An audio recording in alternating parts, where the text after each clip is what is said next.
महाराजा चंद्रगुप्त का दरबार लगा हुआ था। सभी सभासद अपनी अपनी जगह पर विराजमान थे।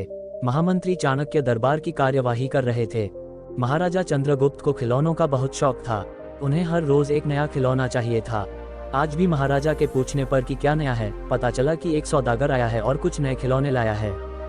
सौदागर का ये दावा है कि महाराज या किसी ने भी आज तक ऐसे खिलौने न कभी देखे हैं और न कभी देखेंगे। सुनकर महाराज ने सौदागर को बुलाने की आज्ञा दी। सौदागर आया और प्रणाम करने के बाद अपनी पिटारी में से 3 पुतले निकालकर महाराज के सामने रख दिए और कहा कि अन्नदाता, ये तीनों पुतले अपने आप में बहुत विशेष हैं। देखने में भले एक जैसे लगते हैं मगर वास्तव में बहुत निराले हैं।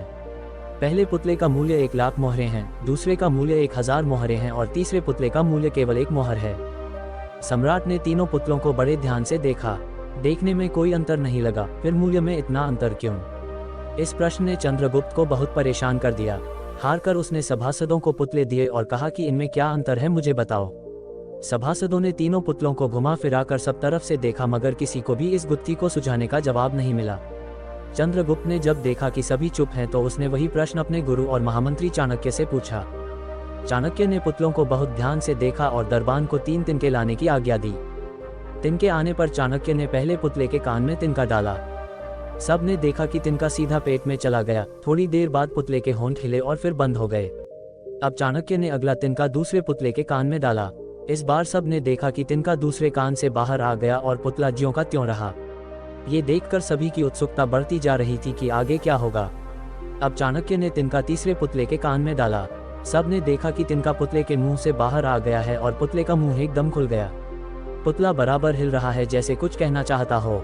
चंद्रगुप्त के पूछने पर कि ये सब क्या है और इन पुतलों का मूल्य अलग अलग क्यों है, चाणक्य ने उत्तर दिया, राजन, चरित्रवान सदा सुनी सुनाई बातों को अपने तक ही रखते हैं और उनकी पुष्टि करने के बाद ही अपना मुंह खोलते हैं।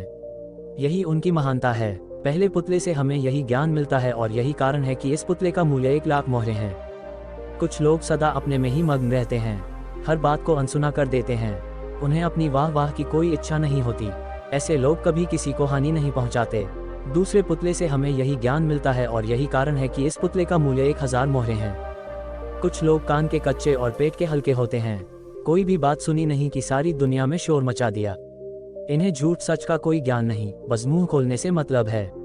यही कारण है कि इस पुतले का मूल्य केवल 1 मोहर है। आप कौन से पुतले हैं? शिक्षा। दोस्तों, जीवन में किसी भी बात को पहले जांच परख करने के बाद ही उस पर अपने विचार प्रकट करने चाहिए। सुनी सुनाई बातों पर कभी विश्वास नहीं करना चाहिए।